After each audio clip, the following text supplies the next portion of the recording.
Assalamualaikum warahmatullahi wabarakatuh. Perkenalkan, saya M. Hengki Angguna Almansyah dengan NIM C0C0200001 dari Prodi D3 Akuntansi kelas A.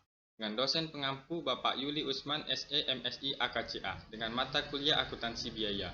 Baiklah, saya akan mempresentasikan tentang biaya overhead pabrik. 1. Penggolongan biaya overhead pabrik. Biaya overhead pabrik adalah semua biaya produksi kecuali biaya bahan baku dan biaya tenaga kerja langsung. Atau ini untuk perusahaan yang proses produksinya berdasarkan metode harga pokok pesanan.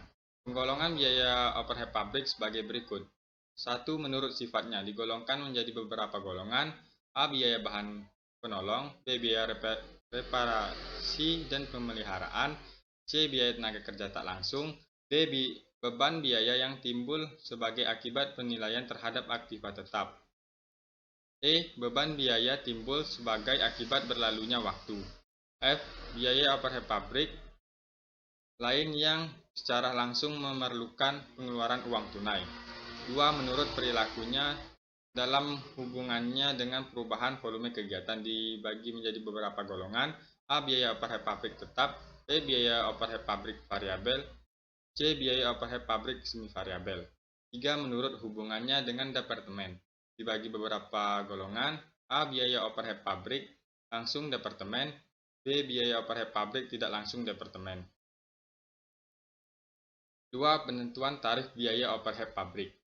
Alasan pembebanan biaya overhead pabrik kepada produk atas dasar tarif yang ditentukan di muka adalah sebagai berikut. 1.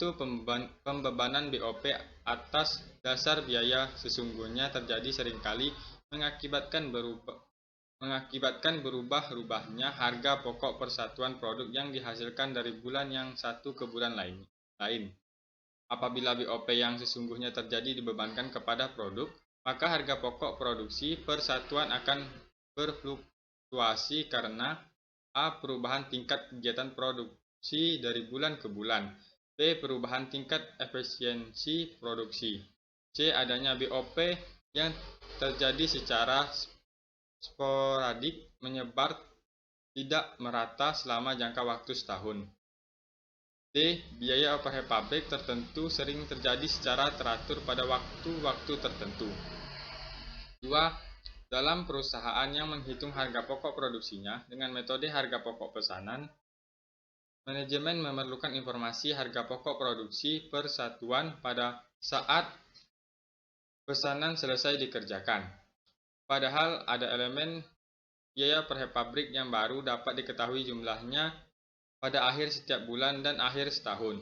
Contoh, bila perusahaan memakai listrik dari PLN, tagihan baru dapat diketahui pada akhir bulan. Langkah-langkah penentuan tarif biaya overhead pabrik yaitu A. Menyusun anggaran biaya overhead pabrik. B. Memilih dasar pembebanan biaya overhead pabrik kepada produk. C. Menghitung tarif biaya overhead pabrik. 3. Pembebanan biaya overhead pabrik. Tarif BOP yang telah ditentukan di muka kemudian digunakan untuk membebankan BOP kepada produk yang diproduksi. 1. Jika perusahaan menggunakan metode full costing, di dalam penentuan harga pokok produksinya, produk akan dibebani biaya overhead pabrik dengan menggunakan tarif biaya overhead pabrik variabel dan tarif BOP tetap.